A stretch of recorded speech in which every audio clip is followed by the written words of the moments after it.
Olá, pessoas! Vocês estão ouvindo Do The Math. Sou Marcel Guiraldini e estamos diretamente aqui de dentro da Febraban. Eu e Fabiana Amaral hoje vamos falar sobre corporativismo. Não, sobre cooperados, de um jeito bem diferente, né, Fabi? Muito, e eu tô animada para esse papo. Para isso a gente está aqui com o Marcos Zara, que é superintendente de canais digitais, dados e IA do Sicredi. Marcos, é um prazer te receber aqui no Do The Math. Muito obrigado, eu que agradeço a oportunidade da gente falar de uns temas tão legais, tão importantes, e principalmente disso, da essência do cooperativismo, é muito interessante. Para a gente começar, fala um pouco da sua trajetória, porque você passou por meios de pagamentos, por banco, conta um pouco. Exato, eu falo que eu tenho aqui uma miscelânea de diferentes experiências ao longo da carreira profissional, porque eu comecei em consultoria, né? Comecei numa grande consultoria americana, fiquei durante muitos anos, praticamente 4 anos na consultoria, depois eu fui para uma outra consultoria espanhola, sempre em grandes bancos, sempre na maior parte em grandes bancos. E aí eu resolvi sair da consultoria e virar cliente, atravessar o balcão e sentar do outro lado da mesa. Trabalhei no Banco Carrefour, que foi uma baita escola, o Banco Carrefour, que é um banco de varejo que também tem propósitos muito interessantes. E aí fiz um movimento, de certa forma, diametralmente oposto e fui para o Safra, fiquei 7 anos no Safra, que é um outro tipo de público, é um outro tipo de necessidade, é uma outra... eu digo que é uma outra classe de problemas completamente distintas. E depois de 7 anos, eu tive aqui a feliz proposta do Sicredi e estou muito satisfeito. E aí eu fiz mais uma vez um movimento totalmente oposto para ir para um lugar que a gente não tem cliente, a gente tem associado, né? Então é completamente diferente, onde foi muito interessante você viver e você vivenciar os princípios do cooperativismo, que é a essência do Sicredi. Então, é completamente diferente de como você oferta produtos e serviços, né, principalmente do universo financeiro, mas dentro de um ecossistema cooperativista. É diametralmente oposto ao mercado. Então, eu digo que são experiências bem enriquecedoras aí nessa uma Aqui em off, tu tava nos dando dados de impacto um pouquinho. E eu acho que é uma coisa que talvez uma outra instituição financeira também consiga ter esse impacto. Sim. Mas ela nem sequer mede, porque não faz sentido. Faz sentido. E os dados eram expressivíssimos, né? Tu podia Sim. falar só um pouquinho deles pra gente? Sim. O objetivo e o propósito principal do Sicredi é gerar prosperidade coletiva. Isso é o princípio cooperativista. Diferentemente de todas as demais instituições financeiras, que o que importa é o balanço e o resultado e o EBITDA, no Sicredi a gente mede o nosso sucesso com o desenvolvimento das comunidades a qual o Sicredi está inserido. Então você tem comunidades que aumentam em até 10 vezes o PIB daquela comunidade aonde ele está inserido. Em média, 2 vezes o número de empresas de MEIs e micro e pequenas empresas. O Sicredi tem uma publicação muito interessante, uma análise, uma mensuração do impacto social. Só no ano passado foram retornados à sociedade 31 bilhões em benefícios sociais que o Sicredi devolve para a sociedade. Então, o objetivo maior não é só gerar o lucro. O lucro é importante para a gente crescer e cada vez mais levar o conceito cooperativista. Mas o objetivo principal da instituição é desenvolver a sociedade e desenvolver a comunidade em função de uma prosperidade coletiva. É isso que prega o Sicredi. Ô Marcos, é quase como um ecossistema, que ele é fomentado para ele seguir crescendo em conjunto e não de uma forma Exato. isolada. Que a gente não olha o indivíduo, a gente olha o coletivo, a gente olha as necessidades que aquela comunidade precisa para se desenvolver. Esse é o princípio cooperativista em sua essência. E é assim que a gente aplica. E a gente usa como máquina o sistema financeiro. Então, o sistema financeiro é uma máquina, uma das alavancas dos quais a gente aplica o conceito cooperativista. Então, vamos trazer prosperidade através de um sistema financeiro justo, que que foque no desenvolvimento humano daquela sociedade e não em gerar lucro apenas. Olhando para essa estrutura, o que você diria que muda ou que são as principais mudanças na hora de tomar uma decisão quando o cliente ele não é só o cliente, mas ele é parte do negócio? Com certeza. Eu acho que mais do que nunca, a gente durante muito tempo falou-se de centralidade no cliente, né? As grandes empresas tinham sempre esse mote, né? De falar centralidade no cliente, foco em produtos e serviços atrelados. Você teve bancos que trocaram o título de agência para lojas. Você teve uma série de mudanças. Quando você faz isso, você está claramente dizendo, olha, eu vendo produto financeiro. O Sicredi não vende produto financeiro. Não é para vender produto financeiro. O Sicredi ele existe para ajudar com que aquela pessoa se desenvolva através de produtos financeiros. Fazendo um comparativo, né, enquanto que as demais instituições dão o peixe, o Sicredi ensina a pescar. Porque não é só dar o peixe, é dar a vara, ensinar a pescar, fazer conexões com os demais associados. Então é um ecossistema de troca entre os associados para que todos eles se beneficiem. Essa é a diferença do princípio cooperativista e de um princípio de banco comercial, a qual eu já trabalhei muitos anos na vida. Com essa mudança de princípio, tem acho que um ponto que não tem como a gente fugir dessa conversa na hora que você é o superintendente hoje de canais digitais. Exato. Então, não tem como não ter IA no teu canal. Exato. Porque já foi. Exato. Beleza. A IA, normalmente, ela vai olhar um indicador e ela vai otimizar o teu atendimento com foco naquele indicador de forma maravilhosa. E esconder um monte de coisa, um monte de problema. Como é que é o teu processo de atenção para que isso não aconteça, visto que não interessa que tu tá convertendo mais produtos se ele não tá sendo utilizado, se ele não tá se fazendo bem, se a pessoa tá comprando por impulso. Exato. Como é que você faz? Exato. A gente tem alguns princípios quando a gente fala do uso de IA. O primeiro deles IA não serve para substituir humanos, serve para fazer com que os processos sejam mais eficientes. Então, com o mesmo contingente de pessoas, eu faço 2 vezes mais. E não, eu vou fazer o mesmo tanto com metade. Esse é o princípio base, né? A gente usa IA em processos para que a gente tenha mais eficiência e erre menos. Mas uma das vertentes que a gente traz é a vertente de ter uma IA cooperativista. Porque aí, se a gente entrar, por isso que eu, no início, nos bastidores, até falei, esse é um assunto que a gente vai lá. Se a gente entrar no princípio, falando mais tecnicamente, de modelagem de uma linguagem de LLM, ela, em sua essência, ela é individualista. Ela treina-se sozinha, uma empresa não compartilha o treinamento de uma com outra, que é contra os nossos princípios cooperativistas. Então, a nossa IA que a gente aplica, a gente fala que a gente tem uma IA cooperativista. Por mais que a gente tenha um modelo, o nosso modelo é aberto, pode ser conectado, aprende junto. Então, a gente troca com demais instituições e tem um modelo aberto para troca justamente porque a gente acredita que um modelo que seja treinado por todos é melhor do que um modelo 1.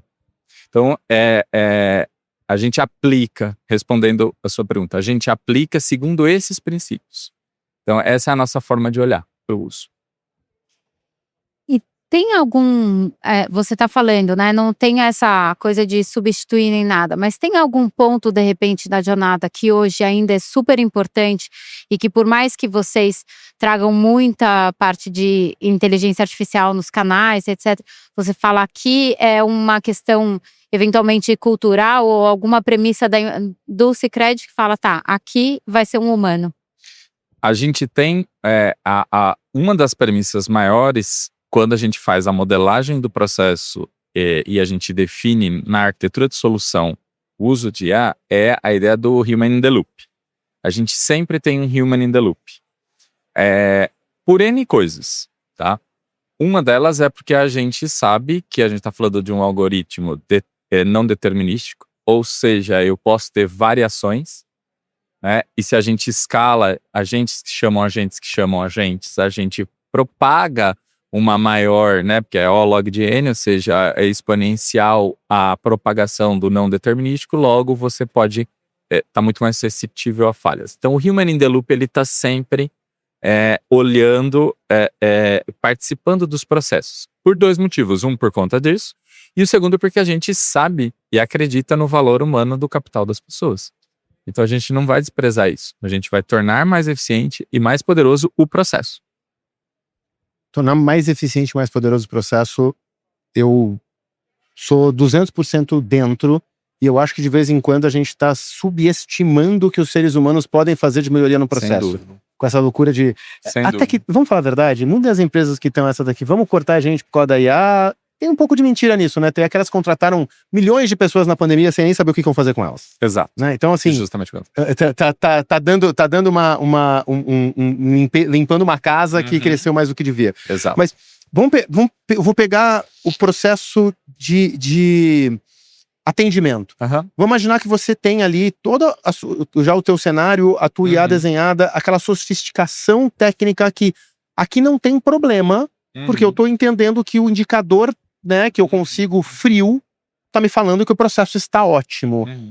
Como é que você consegue, ou quais são os outros elementos, visto a proximidade que tu consegue ter do teu cliente, que te ajuda a ter uma real...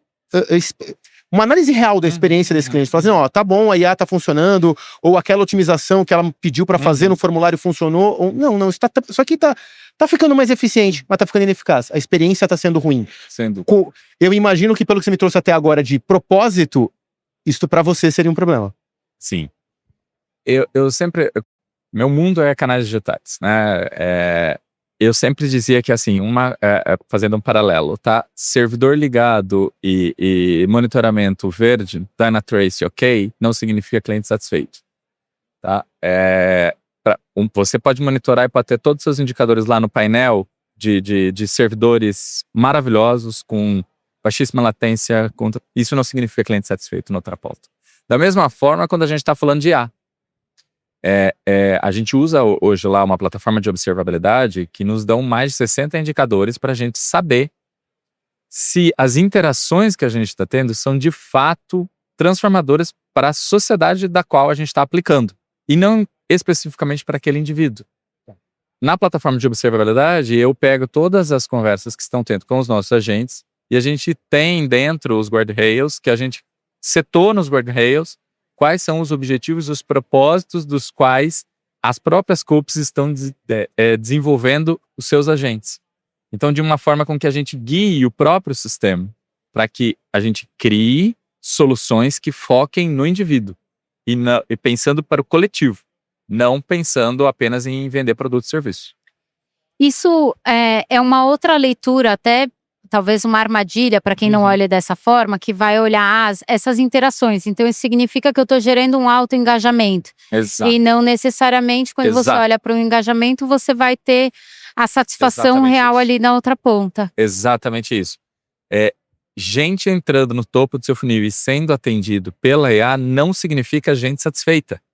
Você precisa medir a satisfação desse cliente também da mesma forma com que a gente fazia e canais digitais desenvolveu isso muito bem. Você tem uma série de ferramentas que hoje monitoram a eficiência e eficácia do seu canal. Da mesma forma, a gente está tendo essa mesma preocupação aplicada com o uso de IA. Uma pessoa que se autoatendeu e teve seu problema resolvido não significa uma pessoa satisfeita, porque não necessariamente era o que ela precisava, era o que ela queria. Essa é a grande diferença. O Sicredi não vai te dar necessariamente só aquilo que você quer, mas sim aquilo que você precisa. Então também é uma incumbência desse canal poder mensurar isso e avaliar se estamos entregando o que de fato faz sentido para aquele indivíduo. É a lógica que tu falou logo no começo de ensinar a pescar, né? Exato. De não ficar dando peixe. Exatamente.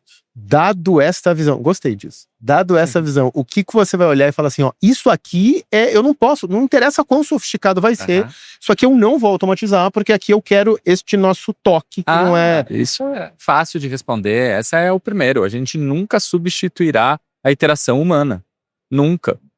O princípio maior do Sicredi é essa proximidade, dos quais você sempre terá uma porta aberta para entrar e uma cadeira para sentar-se para falar. Você sempre, todo cliente, todo associado, qualquer pessoa que passar na porta do Sicredi tem voz para falar. E essa voz nunca será cerceada. Então, desde a nossa fundação, tudo é pensado dessa forma.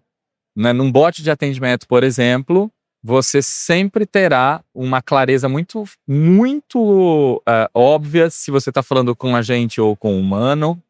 Você nunca vai ter um agente se passando por um humano. Você nunca vai ter agente, digamos, enganando o cliente, né? De uma forma que ele não sabe exatamente o que está sendo falado. E ele sempre vai ter uma opção de falar com um humano, de trocar com um humano. Então, todas as nossas, o nosso objetivo, se você olhar para 27, sempre eles vão pautados em que a inteligência artificial é algo que está aqui do seu lado para te ajudar a ser um humano melhor, não para te substituir. Então, eu sempre vou ter um copiloto seu que vai te ajudar a dizer o que você pode, a melhorar o teu conhecimento para tu se evoluir como pessoa, mas não para que te substituas.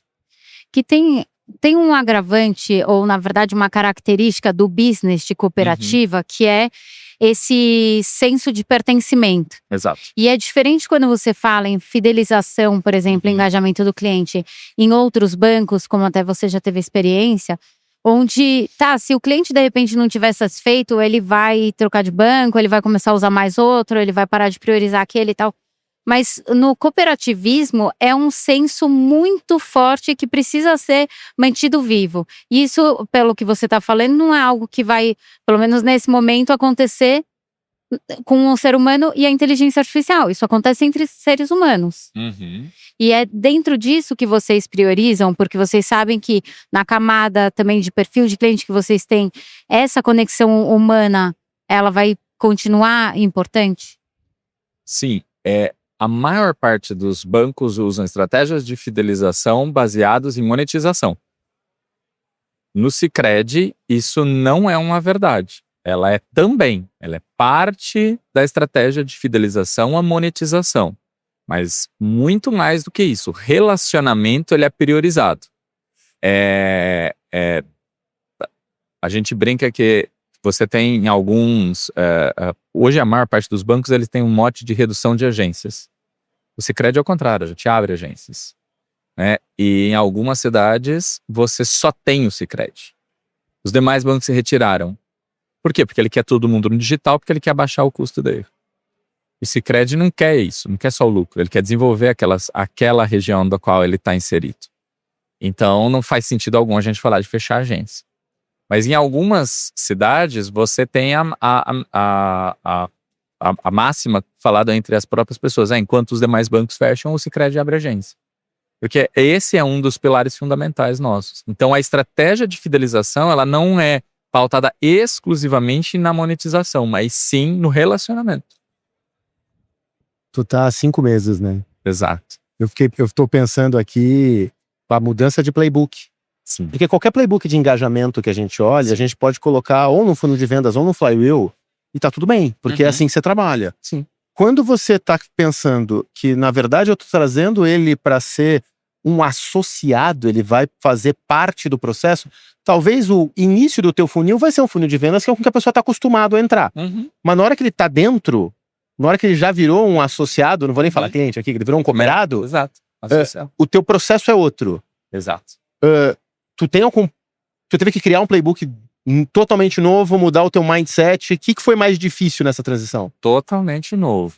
Veja, vocês certamente têm contas em bancos tradicionais, bancos comerciais e não bancos cooperativistas. Você participa das decisões que a diretoria do seu banco, que você é cliente, toma?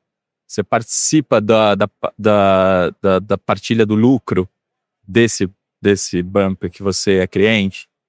Você não tem isso. No Sicredi, você é associado, você vai participar das assembleias, você vai votar, você vai direcionar pelo qual essa instituição, os caminhos que ela vai trilhar. O cliente tem voz até na camada mais alta possível da presidência, o cliente tem voz, o associado tem voz, porque ele não é cliente, ele é associado, então ele tem voz.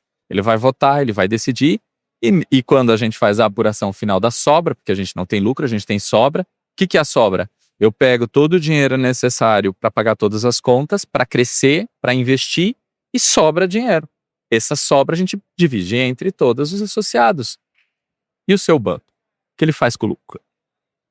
Vai para quem? E qual o propósito desse dinheiro? Essa é a diferença do Sicredi. A gente foi a 22 mil pés, assim, entendendo o modelo. Deixa eu sentar Claro, um pouquinho no teu dia a dia. claro.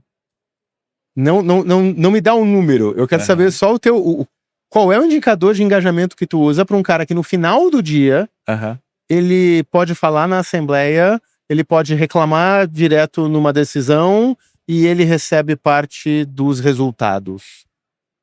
Como é que você sabe que teu trabalho enquanto canal digital está funcionando? Porque essa relação muda radicalmente. Sim, muda radicalmente. Muda radicalmente. A gente olha exatamente. A resposta você meio que já disse. Eu olho a quantidade de pessoas que estão participando das assembleias, os votos, e ela é muito expressiva, tá? Porque a gente tem assembleia digital. Você pode ir no presencial, toda assembleia, você pode ir no presencial ou você pode ir no digital. As pessoas participam, se engajam, porque fazem parte desse meio, né? A gente tem uma série de outros eventos que o princípio cooperativista prega. Então, você tem fóruns entre aquela comunidade, coworkings, você tem workshops que são feitos para aquela comunidade. Então, você tem uma comunidade que você tem massivamente, exemplo, tá? Produtores de grãos. E você tem nessa mesma comunidade ou na comunidade parceira vizinha, silagem e estocagem. O Sicredi monta uma comunidade. Ele faz um workshop para apresentar essas pessoas para eles fazerem maiores negócios. E usa o potencial financeiro apenas para ajudar a fechar negócios. Mas o objetivo é que essas pessoas cresçam, essa comunidade cresça. Então, assim, a gente tem uma série de indicadores que a gente olha justamente para saber o quão presente isso está sendo na vida dessas pessoas. Fabi, tem nosso sócio aqui, Carlos Ronaldo, tá ali na plateia vendo a gente. E o Carlinhos, quando a gente começou a trabalhar com o canal digital, ele ficava assim, que a gente não interessa o indicador, interessa essa realidade. Como é que a gente mede a realidade? O que ele ouvia do Carlinhos falando a palavra realidade é impressionante. Então, talvez o que a gente possa encontrar no cooperativismo que o mercado corporativo podia aprender é literalmente que a realidade de verdade importa, não a realidade do meu clique, da visão, porque quando tu tá fazendo um workshop para as pessoas fazerem negócio entre elas e você medir o engajamento, se a pessoa tá indo votar na assembleia, tu tá falando de itens reais, não tá falando de um clique, né? Claro, e é isso que a gente comentou, né? Uma participação muito ativa dentro do processo e vendo um resultado na ponta. Então não é só que você participa, mas você tá numa comunidade que você percebe e vive aquele impacto. E Marcos, eu queria te fazer uma pergunta, porque no seu cargo tem ali a parte de inteligência artificial. Sim. E a gente sabe que o momento que a gente está vivendo também é um momento que tem uma pressão por iniciativas, Sim. etc. E numa cultura até tão diferente de outros mercados ou de outras instituições do mercado financeiro, como que você equilibra ou faz essa dosagem entre as iniciativas e coisas que fala, tá, isso daqui eu não vou fazer, porque isso daqui, por mais brilhante que possa ser, vai ofender algo que para nós é tão estruturante. Como é que você faz esse balanço? É mais fácil quando você já tem você trabalha com uma série de pessoas que vivenciam os princípios cooperativistas. Então, as ideias nem chegam a eclodir, porque facilmente já são barradas logo de início. A gente, enquanto empresa, vive esses preceitos. Então, meio que é mais tranquilo nesse ponto, nesse sentido, né? A gente não vê nada, não aparece na mesa nada que seja contrário a isso. Mesmo se fosse, o próprio coletivo vai expurgar esse tipo de ideia, porque fere o princípio. Então, não faria sentido algum. Em contrapartida, quando eu vou conversar com os amigos e, né, de outras instituições, mas mesmo que, né, como você mesmo disse, eu estou há pouco tempo no Sicredi. Quando eu olho para o meu pipe, é completamente diferente de um banco comercial. Completamente diferente. As minhas preocupações são outras. Obviamente que o bottom line, ele é o mesmo, do ponto de vista de a gente mede a eficiência com a mesma régua que um banco comercial vai medir a eficiência. Sim, a gente é regulado, como todos os demais bancos, o Banco Central regula, a gente tem os indicadores médios do tier, do conglomerado, que agora recentemente virou S2, e a gente se equipara para ver enquanto olhando do ponto de vista de uma instituição financeira, o quão eficiente a gente está perto do benchmark dos demais players. Ok, isso no macro. No micro é que a mudança é completa. Porque para eu chegar naquele objetivo do macro, não necessariamente eu preciso trilhar os mesmos caminhos que um banco comercial segue. E é ali que é a mudança, ali que é a diferença. Curiosidade minha aqui, tem um problema que todo time de canal digital sofre, que é o trade-off atrito de segurança, né? Fluidez da mensagem. E aí você vê as áreas realmente brigando. Não, mas é que é muito. O que vai engajar ele nunca ter tido uma fraude. Uma fraude desengaja. Eu quero, não, mas precisa. Até porque o cliente ele quer muita fluidez, ele quer. Sim. Com essa visão do coletivo, que daí provavelmente você acaba entendendo melhor o que é uma fraude, né, pro ambiente inteiro, como é que funciona. Você entende que esse teu trade-off flui melhor, pensando também no micro, assim, as pessoas estão mais ávidas a. Não, eu entendo que mais uma camada de segurança eu preciso, eu vou entender se é mais fluido. Essa é o clássico, né? A briga da prevenção a fraudes versus a experiência do cliente, né? Um vai puxar a corda para um lado, outro vai puxar a corda para o outro. Isso é um clássico. Eu acho que o que é a responsabilidade de canais digitais é a gente chegar no meio termo aqui, né? Nem tudo ao céu, nem tudo ao inferno. Não dá para eu exigir biometria e escaneamento do seu documento a cada login seu. Para fraude, ela seria a melhor parte. Eu garanto que você é você a cada transação. Mas o atrito do cliente, isso seria um absurdo. Você ter que escanear seu documento a cada, né? Então, pegando os extremos aqui. Em contrapartida, a experiência mais fluida seria nem pede senha. Abrir o logo, nem pede senha, não faz nada, eu acredito. Você instalou. 100% no WhatsApp. 100% no WhatsApp e vambora. O contrário, experiência maravilhosa, fluida. Mas que meio termo tem? E esse é uma questão muito interessante, porque aí, para responder isso, a gente vai para um outro caminho, que é o comportamento humano. Então, eu tenho gente, e eu já particularmente tenho um inclínio muito grande a estudar o comportamento humano, principalmente por o comportamento humano para o digital. Né?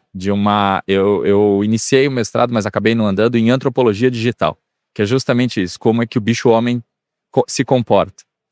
E nessa vida toda, acaba que eu já vivenciei situações muito interessantes do ponto de vista de interpretação do quanto é bom e é ruim. E muito pelo contrário. Às vezes a gente acha que eu não vou colocar senha e é maravilhoso. Não, o próprio ser humano vai sentir falta. O usuário vai dizer, opa, isso aqui é frágil. Do contrapartida, eu peço muita coisa e o cara também acha bom. E vai achar que aquilo, opa, esse é seguro demais. Então, a gente tem que chegar no meio termo aqui para que a gente seja bom o suficiente para não atritar os caras que são não atritáveis e maduro o suficiente para empoderar aqueles que são empoderáveis. Então, essa é a régua que a gente se balanceia lá dentro. E tem, você estava me comentando essa do fluido demais.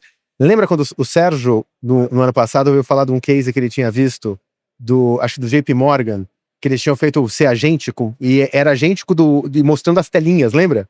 Que o cara, eu quero fazer uma transferência pra Fabiana, e aí ele abria a tela tal, pegava, validava, e ficava mostrando, e eles descobriram que as pessoas apagavam a tela. Ele mandava e fechava a tela, quer dizer, eles já não usavam aquilo.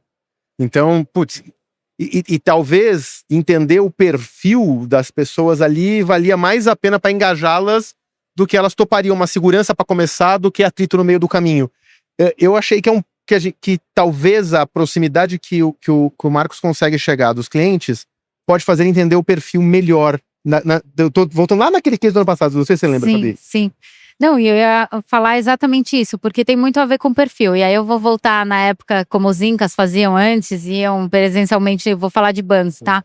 E quando colocaram aquelas portas rotatórias com detector de metal, que tinham pessoas que falavam, legal, então isso significa que esse ambiente fica mais seguro para eu fazer o que eu preciso fazer, e tinha pessoas que ficavam revoltadas. Sim, que achavam absurdo. Que achavam um absurdo. E eu, assim, indo na direção do que vocês estão falando até agora, a assertividade dessa torneira de até onde eu faço tem muito a ver com eu conheço e eu sou próxima dessas Exato. pessoas. E não é simplesmente milhões de pessoas que falam comigo e eu não sei nem quem são. Exato. Tem um case que esse eu posso falar. Eu trabalhava num grande banco e ele usava aquele cartão de senha que tinha 60 posições. Né? E aí, eu trabalhava em canais digitais.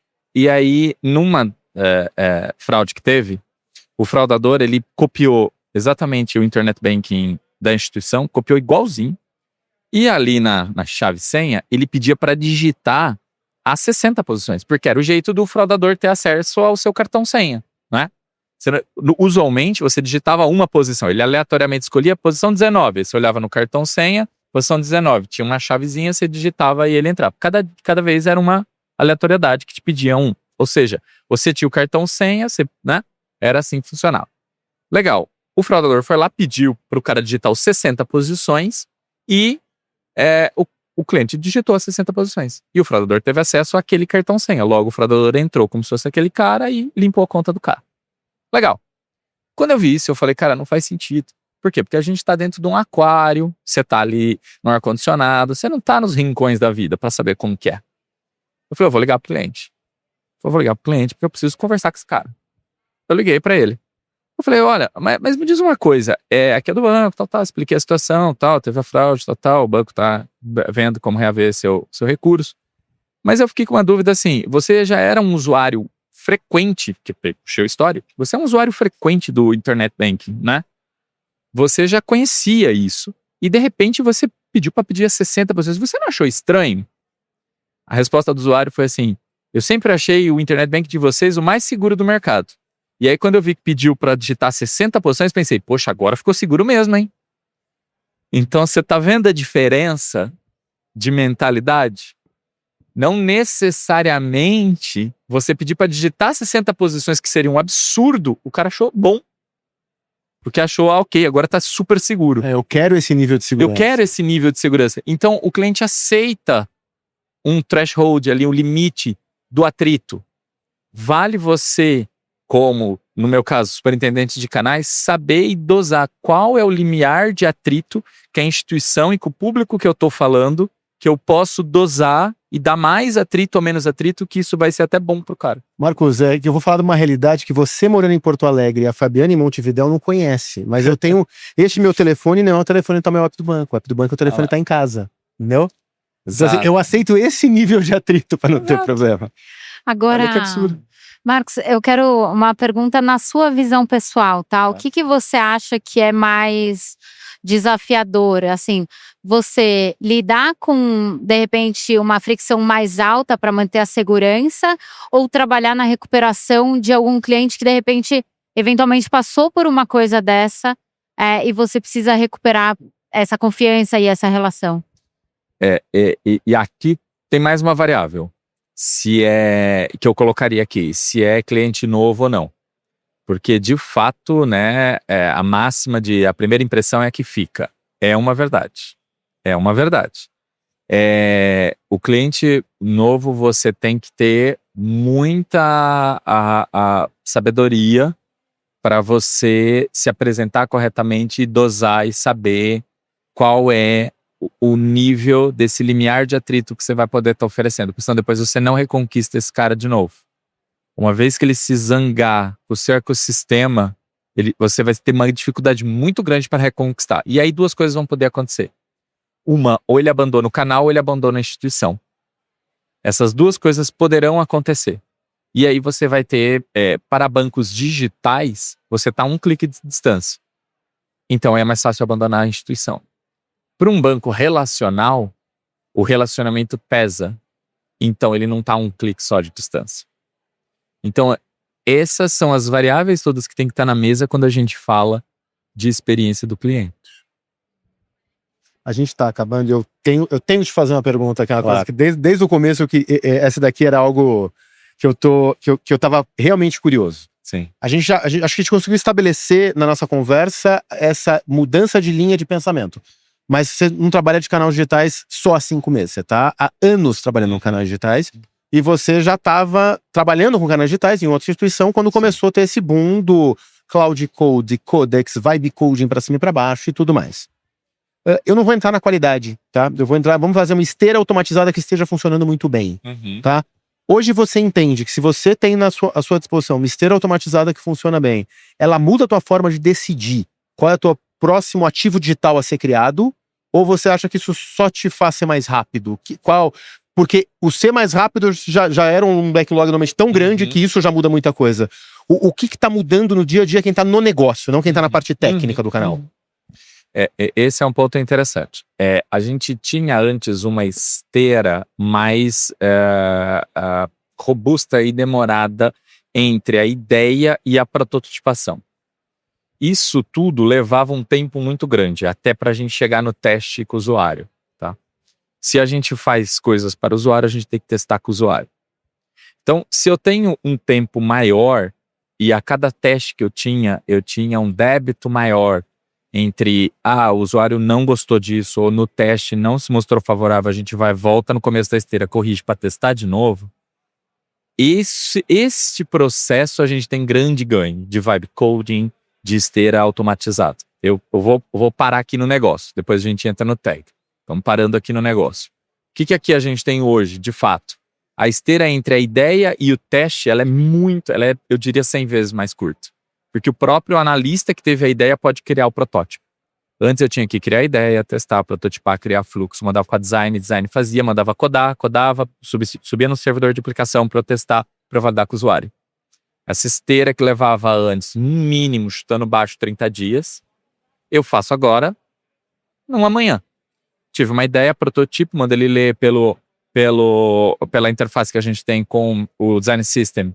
Eu leio todos os padrões, ele já cria a tela no padrão Sicredi. Deploy no nosso sandbox, que também é um clique de distância, é só dizer deploy no sandbox tal, ele vai deployar, pronto, tá no ar. Já podemos testar. É não produtivo, é sandbox, não tem conexão com nada nas nossas APIs nem nada, é só mockup. Pronto, tá na mão para eu testar essa experiência para o usuário. Vou rodar a minha experiência, a própria IA me ajuda a encontrar gaps de experiência, mas nesse momento hoje a decisão final não é da IA. A IA pode reprovar uma experiência desenhada e a gente leva para a rua para testar da mesma maneira. Hoje a gente não acredita em IA. Hoje, para a decisão go ou no go, é feita por um humano. Então a IA ela é uma ferramenta que a gente usa para ser mais eficiente, para ser mais rápido, e a tomada de decisão ainda ela é pautada na resposta do humano. No quanto que aquele humano, naquele conjunto de teste que a gente fez, faz o grupo controle, faz o grupo teste, avalia um versus o outro, o que a gente tem. A decisão ainda está na mão do humano. A IA só me deixa rápido, mas a decisão é tomada por um humano. Marcos, tem uma última pergunta para te fazer que a gente sempre faz para os nossos convidados. Claro. Que é, qual é o seu indicador de sucesso olhando para engajamento, fidelização? Qual é o principal ou principais que estão na sua mesa? Legal. Hoje a gente usa o SaaS como... eu olho para o esforço. Então, é o contrário, né? Em vez de eu só medir o sucesso, eu meço o esforço. Quão difícil está para fazer isso. Esse é um poderoso indicador que a gente olha. Meu esforço ele tem que ser compatível com a experiência que eu estou dando. Se o esforço está descalibrado em relação à experiência, eu tenho um problema aqui para resolver. A empresa em si usa os clássicos, e toda empresa usa o NPS, o CSAT, assim sucessivamente. Legal. Mas a gente criou um indicador nosso próprio, que a gente, lá dentro de casa, que a gente usa para olhar, que a gente chama de Successful Index, que é o índice de sucesso que eu estou tendo. Só que o sucesso a gente mede de todos, a gente coloca várias variáveis. Não só a experiência, mas o quanto aquele produto era importante, o quanto que impactou, o quanto que ele deu de retorno para o usuário, não para a empresa. Quanto aquilo foi bom para a vida dele, o quanto que aquilo transformou, o quanto que aquilo criou um impacto positivo na saúde financeira dele. Então, é um olhar um pouco maior para a gente saber se de fato aquilo que a gente está acordando todos os dias de manhã para fazer está tendo sucesso ou não. Muito bom. E não é tão comum, né, ter um indicador criado. Não. Geralmente a gente escuta coisas diferentes. Marcos, um prazer te receber aqui no Do The Math. Obrigado. Muito obrigado. Quem quiser continuar te acompanhando com a melhor rede Perfeito. para ver o conteúdo que tu produz. Legal, o LinkedIn é o jeito mais fácil, Marcos Zara, só procurar lá, tá facinho. Marcos, mais uma vez, muito Super obrigado. obrigado. Chegou no final, gente. Curte, comenta, compartilha. Eu sei que teve insight, não vai mentir pra gente. Então vai lá, manda pra um amigo, avisa o insight que você teve. Troca, vamos aproveitar. Quanto que o Marcos falou de troca aqui hoje? Troca, leva teu insight ou escreve nos comentários teu insight, quem sabe mais gente troca contigo. Até o próximo episódio. Valeu! Obrigado.